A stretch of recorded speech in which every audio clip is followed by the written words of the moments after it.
feel like this has been one of Apple's most requested products in a really long time. They haven't made a dedicated smaller version of the iPhone since the original SE, and I know a lot of people are still holding on to that device because of the size. So enter the iPhone 12 mini, a phone that's totally dedicated to those who are looking for a brand new iPhone experience just on a smaller scale. I'm going to avoid a deep dive here. I'm just going to tell you about the most important things about this phone, what it's like to actually use on a day-to-day basis and how it compares to a normal sized iPhone, and how the battery holds up, because I think that's what most people are probably worried about. Before I do though, I wanted to give a huge shout out to Vodafone UK, who have been kind enough to lend me this 12 mini for a few weeks.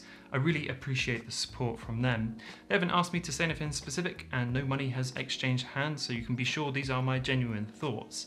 If that's the sort of video you'd like to see more of, then consider subscribing to the channel, it helps me out massively. And if you're thinking of picking up a 12 mini, then check the links in the description below.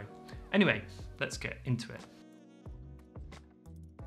If you've been using bigger phones for the past few years, you might feel like this mini device is a clear no-go, but I think you'd be surprised. The second you place it in the palm of your hand, it becomes instantly likeable. The old things we used to take for granted come screaming back into full view too.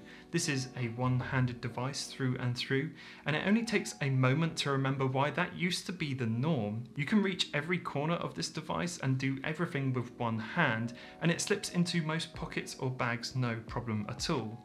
Usually there's a sense of a smaller device you're not getting quite as much, or something has been cut, but not here. Apple haven't skimped on anything. It's like someone took a shrink ray to the iPhone 12.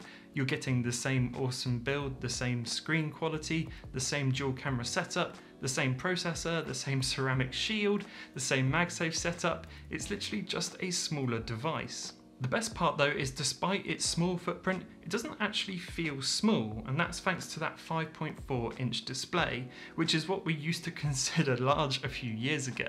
And funnily enough, it's a bigger screen than the first Galaxy Note, so it's really quite the perfect mix in my eyes. As someone who's been using larger phones for a good while though, I thought I'd hate the typing experience on here, but after a few days of use, I was already used to it. I can't deny that I prefer typing on a bigger phone. I'm definitely typing more mistakes than I usually do, but you can do this one-handed no problem, and I know a lot of people will really value that.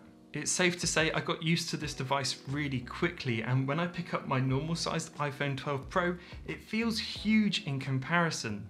I wouldn't say I'm a total convert to the size of the 12 mini, but I do think anyone who picks it up will really enjoy it. Some notes on battery life before we start. I don't live in a 5G area, so I can only test this as a 4G device.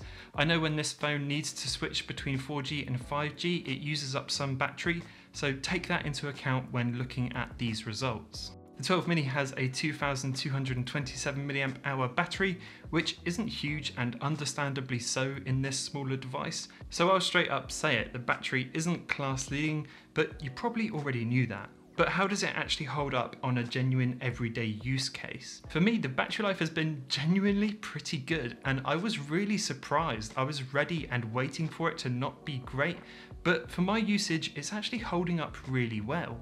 I'm getting around my standard 3 to 4 hours of screen on time, with around 20% of battery life left before I go to bed, which is usually around 11 PM. As you guys can see from these screenshots, I tried a variation of tasks. One day I used the iPhone for navigation and music while I was driving, some gaming on another day, and more general use on others, mainly revolving around social media and listening to music. My most full-on day revolved around being on a variation of WhatsApp voice and video calls for over 2 hours amongst my normal daily use, and I managed to pull out a really impressive 4 hours and 44 minutes of screen on time with about 15% of battery life remaining. So yeah, some really surprising and decent results there. This easily beats out the iPhone SE from earlier in the year, no problem. So if you find you get along just fine with that, which has got pretty average battery life, then you really will be fine with the iPhone 12 mini. Overall, I would consider the battery life on this device to be just good. I can easily cope with this if it was my default device, and I think it's definitely worth a second look if you wrote it off for its battery. To round this video up, I'll say for those who are getting sick of massive phones in general, the 12 mini is a breath of fresh air in an industry that seems pretty obsessed with bulging device sizes. After living with it for about 2 weeks, I would happily recommend it to others, but especially to those who are holding on to their old iPhone SE. This phone was basically made for you, so don't hesitate on it.